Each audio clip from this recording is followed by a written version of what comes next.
Olá, com certeza você já ouviu falar que a igreja passará pela grande tribulação. Na verdade, tem muitos até que falam o seguinte: não, a igreja já está passando pela grande tribulação. Então, muitas pessoas pensam dessa forma, né, que a igreja vai passar pela grande tribulação, ou, enfim. Mas será que isso é verdade? Será que a igreja já está no meio de uma tribulação? Alguns crentes falam assim: ah, mas no meio da luta que nós estamos passando, na dificuldade que nós estamos passando, com certeza nós já estamos na tribulação. A Bíblia deixa claro, irmãos, que as pessoas não fazem ideia realmente o que que é a grande tribulação. Mas se nós olharmos para as Escrituras, nós temos razões claras para crer que a igreja não passará pela grande tribulação. Em primeiro lugar, a igreja não vai passar pela grande tribulação, porque durante esse período de 7 anos, a igreja vai estar nas bodas do Cordeiro, ou seja, bodas do Cordeiro casando. A igreja vai estar casando, é o casamento da igreja. Né? O casamento judaico antigamente durava 7 dias e 7 noites. Então, como é um ato profético, 7 anos.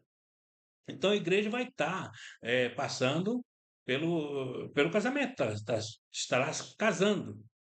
Então, veja bem, então a igreja não vai passar pela grande tribulação. Ela está arrebatada, né? E já está festejando a grande ceia das bodas do Cordeiro. Então, é simples assim. Apocalipse 19, versículo 9 diz: Bem-aventurado aqueles que são chamados à ceia das bodas do Cordeiro. E disse: essas palavras são palavras de Deus e verdadeiras. Então, as palavras verdadeiras de Deus está dizendo que a igreja vai estar no seu casamento. Então, sendo, como eu já disse, que as bodas duravam 7 dias para os judeus, então o casamento vai durar 7 anos. E exatamente 7 anos é o que a Bíblia deixa claro que será o período da grande tribulação, né? Daniel, capítulo 9, versículo 27, diz: esse rei, que ele seria o anticristo, esse rei fará com muitos povos, é bom lembrar que é com muitos, não é com o mundo inteiro, mas com muitos povos, um acordo de paz, é claro, que durará 7 anos. Então, exatamente os 7 anos que a igreja vai estar é, nas bodas. Então, o que a pessoa precisa ter em mente é que enquanto a igreja festejar nas bodas, o mundo sofrerá as dores na tribulação, ou seja, ao mesmo tempo, consecutivamente. Então, isso aqui é uma coisa inevitável, não tem como a pessoa fugir disso, certo? Todo mundo sabe que o profeta Isaías é o profeta messiânico, é o profeta de Jesus, é o profeta que fala das coisas de Cristo e até do, de todas as coisas que acontecerá com Cristo. Todo mundo entende isso, todo bom teólogo entende que Isaías é o profeta messiânico. E olha só o que o profeta Isaías disse no capítulo 65, versículo 13 e 14. Portanto, assim diz o Senhor Deus: Eis que os meus servos, comerão, mas vós padecereis fome. Eis que os meus servos beberão, porém vós tereis sede. Eis que os meus servos se alegrarão, mas vós vos envergonhareis. E eis que os meus servos exultarão pela alegria de coração, mas vós gritareis pela tristeza de coração e uivareis pelo quebrantamento de espírito. Então, está muito claro isso aí. E todos os estudiosos da Bíblia deixam claro que os eventos acontecidos do profeta Isaías não eram somente para a sua época. Por isso que ele é chamado de profeta messiânico. Não é só para a sua época. As profecias do profeta Isaías têm a ver com a época dele e com a nossa época e os tempos futuros com respeito enfim. Então,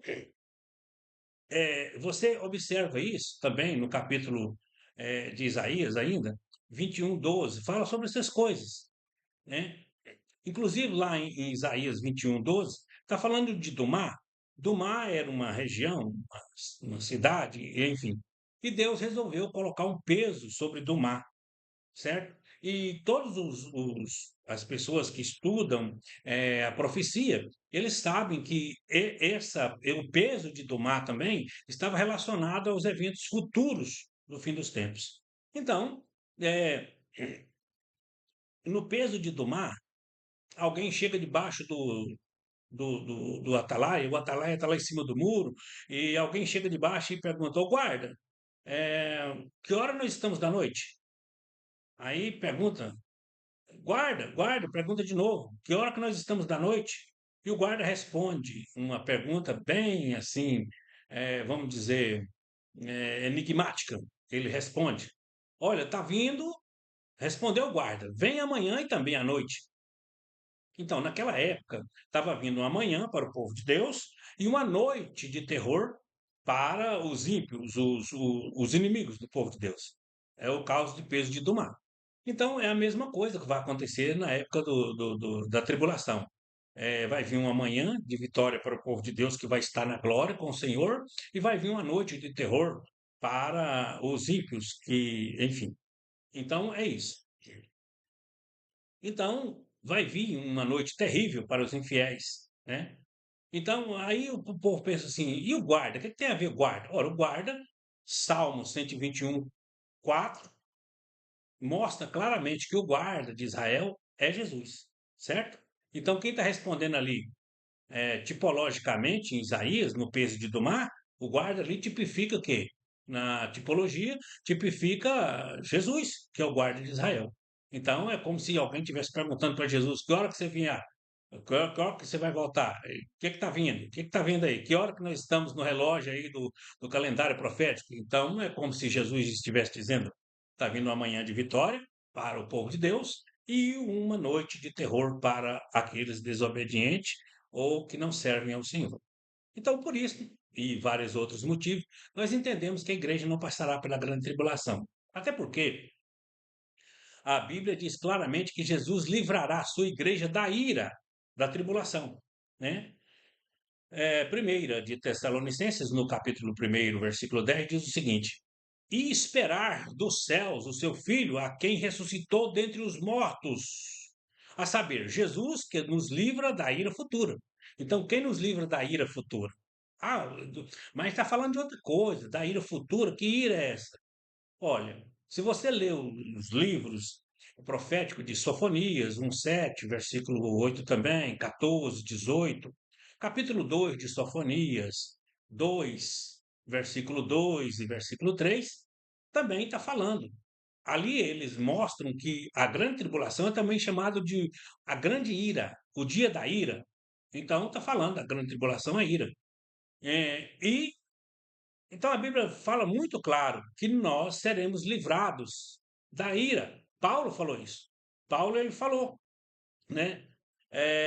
No capítulo 5 de Romanos, aos Romanos, versículo 9, diz o seguinte: Logo muito mais agora, tendo sido justificados pelo seu sangue, seremos por ele salvos da ira. Olha aí, Paulo está dizendo isso. Então, o próprio Senhor Jesus, ele prometeu para nós também livrar a sua igreja da grande tribulação. Quem prometeu isso foi Jesus e nós não podemos fugir disso. Apocalipse capítulo 3, versículo 10, diz o seguinte: Porque deste atenção à minha exortação quanto a suportar os sofrimentos com paciência. Eu igualmente te livrarei da hora da tribulação que virá sobre o mundo. E é bom lembrar aqui que nesse particular de Apocalipse 3:10, tem uns que falam, não, ele está falando da tribulação que o pessoal passou lá na época da igreja lá. Não, o original diz o seguinte, olha, livrarei da tribulação que virá sobre o mundo todo. Então, tem umas Bíblias que falam a tribulação que virá sobre o mundo todo. Então, não está referindo só a uma igreja, um lugar, para pôr à prova os que habitam sobre a terra. Quer dizer, olha aí, veja bem, novamente, o próprio texto está dizendo que a tribulação virá sobre os habitantes de toda a terra. Então, não está falando de uma igreja. Apocalipse 3:10 está falando de uma tribulação, uma ira, um sofrimento que virá sobre toda a terra e sobre o mundo. Então, o Senhor Jesus prometendo aí que a igreja não ia passar, o Senhor ia livrar o povo que vinha, o povo o seu povo, a igreja, dessa tribulação que vem sobre o mundo e sobre toda a terra. Então, a igreja não passará pela grande tribulação também, por quê? Porque a Bíblia também diz que a igreja será arrebatada e nos últimos dias será como nos dias de Noé. Ora, nos dias de Noé, todo mundo sabe, nos dias de Noé e Sodoma, foi o que Jesus disse. Então, a vinda dele será como nos dias de Noé e nos dias de Sodoma. O que que aconteceu em Sodoma? Os escolhidos lá, foram poucos, mas foram escolhidos, Ló e sua família, foram tirados primeiro, antes do fogo cair sobre a terra. Foi tirado, enfim. E nos dias de Noé foi a mesma coisa, né? A própria Bíblia está dizendo isso em Mateus 24, 38, diz o seguinte: como foi nos dias de Noé, olha aí, Mateus 24, 37 também fala, até o dia que Noé entrou na arca. Até o dia que ele entrou na arca, quer dizer, até quando a igreja foi arrebatada também, é a mesma coisa. Então, então lembrando que nos dias de Noé, nos dias de Sodoma, o Senhor livrou os seus escolhidos e da tribulação, por exemplo, das águas e do fogo de Sodoma. Então isso vai acontecer a mesma coisa. Então nos dias de Sodoma, Deus tirou a cidade da cidade ali os escolhidos, né? Nós vemos em Lucas o Evangelho 17, 29 diz o seguinte: mas no dia em que Ló saiu de Sodoma, olha aí, choveu do céu fogo e enxofre e os consumiu a todos. Pedro, quando ele estava usando o exemplo do dilúvio e Sodoma, ele resume que segunda de Pedro 2,9 diz o seguinte: sabe o Senhor livrar da tentação? Olha aí, em algumas outras Bíblias fala essa palavra mais clara. Sabe o Senhor livrar da tentação, da tribulação daqueles dias? Os piedosos. E reservar o dia do juízo, como Sofonias falou, é o dia da ira, o dia da tribulação. Os injustos, quer dizer, o dia do juízo virá para os injustos, que estão e serão castigados, né? Não foi o caso que Pedro disse aqui. Então é isso, está claro que a igreja não passará pela grande tribulação. Então, até aqui, por exemplo, qualquer exegeta, né, que estuda aí com carinho assim, a hermenêutica e tudo, e aplica a exegética, ele, qualquer um que tiver com atenção, vai estar contente em crer que a igreja não passará pela grande tribulação. Contudo, muitos ainda querelam, outros não, tem outros textos aí que parece que a igreja vai passar pela grande tribulação, né? E por causa de textos, por exemplo, um texto que está lá em Apocalipse, né? No versículo, capítulo 9, versículo 14, que tem um texto lá, que uma frase do texto diz o seguinte: quem são esses? Os que vieram. Não, esses aí são os que. Quem são esses ali? Então, esses aí são os que vieram da grande tribulação. Olha aí. Que vieram da grande tribulação. Então, muitas pessoas começam a achar e querelar na cabeça que isso aí são os crentes. Então, deixando a entender aos desavisados, os incautos, que se tratava da igreja arrebatada. Contudo, se você fizer um exame assim, bem claro, no livro mesmo que está dizendo isso, vai ficar entendido que se trata de salvos convertidos na grande tribulação. Durante a grande tribulação, pessoas se converterão, gente. Se converterão, não tem erro. É lógico que vão morrer por causa da fé, mas eles vão se converter. Então, salvos convertidos durante a grande tribulação e não antes da tribulação. Esses são os que vieram da grande tribulação, quer dizer, esses aí, mas tem outros ali que já foram salvos antes, já estão nas bodas, enfim. Então, todos os 7 selos e trombetas e 7 taças e juízo que acontecerão, então a Bíblia fala de 7 selos, 7 trombetas, 7 taças, todos esse negócio de taça, trombeta, todas essas coisas só acontecerão durante a grande tribulação, gente. E tem gente que acha que já está tocando trombeta. Tem estudiosos aí que diz que as trombetas já foram tocadas, foram todas, já abriu todos os selos. É mentira, irmão. A Bíblia deixa claro que esses selos serão abertos na grande tribulação, certo? Então, quando abrir o selo, que ele foi ver alguém, da onde vier, certo? Então, é isso aí. Ninguém pode forçar o texto, ficar torcendo o texto, forçando o texto, por causa que você pensa desse jeito. Não, o texto está dizendo claro. Então, na abertura do quinto selo, João vê os mártires debaixo do altar. Foi na abertura do quinto selo. Abriu o selo, o quinto selo será aberto na tribulação. Quando abrir o quinto selo, ele vai ver, João vê os mártires debaixo do altar, clamando por justiça e respondendo que, né? Então, o que que o Senhor responde para esses que estão lá? Falou: "Não, espera só um pouquinho, espera só um pouquinho que quando terminar a tribulação, aí tudo bem, nós vamos resolver esse problema aí". Então está muito claro em Apocalipse 6, versículo 9 e 11 ao 11, está dizendo essas coisas. Então, em outras passagens também vemos a menção de santos. Aí as pessoas dizem: "Santo, mas santo não é os crentes, gente, gente é lógico que é crente". Agora, a expressão santos na Bíblia, ela é referência a quem é escolhido ou eleito de Deus. Israel era chamado de santo, a nação santa, a nação eleita, santos, santos. A igreja também são chamados de santos, santos são escolhidos. Os anjos também são chamados de santos. Então, santo é um atributo para aqueles que são escolhidos de Deus, aqueles que são servos de Deus. Santo é uma palavra abrangente para a igreja, para Israel, enfim. Inclusive, a palavra santo no Velho Testamento não é referida à igreja, porque não tem referência à igreja no Velho Testamento, é para Israel. Então, enfim, quando chega no Novo Testamento, refere também a Israel, a santos, a anjos, desculpem, e também para a igreja, certo? Então, é isso. Então, a Bíblia diz, inclusive, em Mateus e tal, e Marcos, falando que o Senhor vai reunir os seus santos nos quatro cantos da terra. Aí tem gente que acha que são a igreja. Ora, não é, gente. Isso já está acontecendo, é o êxodo judaico. Porque os judeus foram espalhados para os quatro cantos do mundo, para tudo quanto é lugar. Então, na grande tribulação, os santos, o Senhor vai tocar a sua trombeta e tal, enfim, e vai juntar os seus santos, nesse caso, os judeus. E também alguns crentes serão juntados, alguns crentes que se converteram durante a tribulação, os que não foram mortos, que não foram degolados, por causa da sua fé, que ainda estiver vivo, o Senhor vai reunir esses santos, sejam judeus os judeus, ou então os salvos durante a grande tribulação, que ainda estiverem vivos. O Senhor vai reunir eles. Mas isso não é para o arrebatamento. Não é para arrebatamento. Eles serão reunidos em Jerusalém, gente. Não é para ser arrebatado. Entendeu? Então, enfim. Se fosse a igreja, nem caberia. Nem caberia. Se fosse a igreja, já imaginou hoje, Israel, que é um estado pequeno, se fosse reunir a igreja hoje toda, se o Senhor chamasse a igreja toda, agora reunindo os quatro cantos da terra para ir para Jerusalém, lá não cabe. Lá não cabe. Então, irmãos, é para a glória.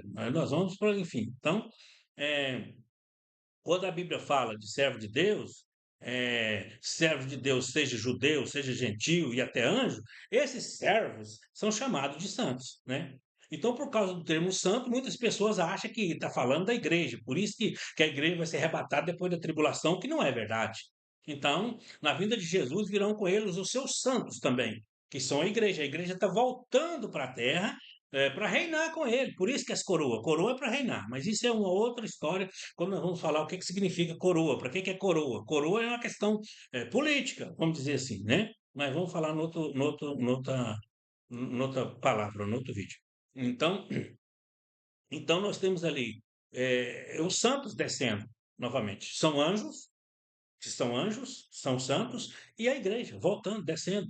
Então, quando Cristo, que é a sua vida por exemplo, Colossenses 3:4 que eu estou lendo, quando Cristo, que é a sua vida por manifestado, então vocês também serão manifestados com ele em glória. Olha aí, quando Cristo vier na sua manifestação, nós vamos manifestar com ele em glória. Quer dizer, a igreja já está arrebatada, vai manifestar com ele em glória, né?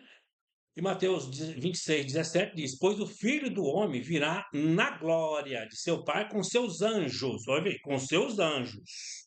E então recompensará cada um de acordo com o que tiver feito.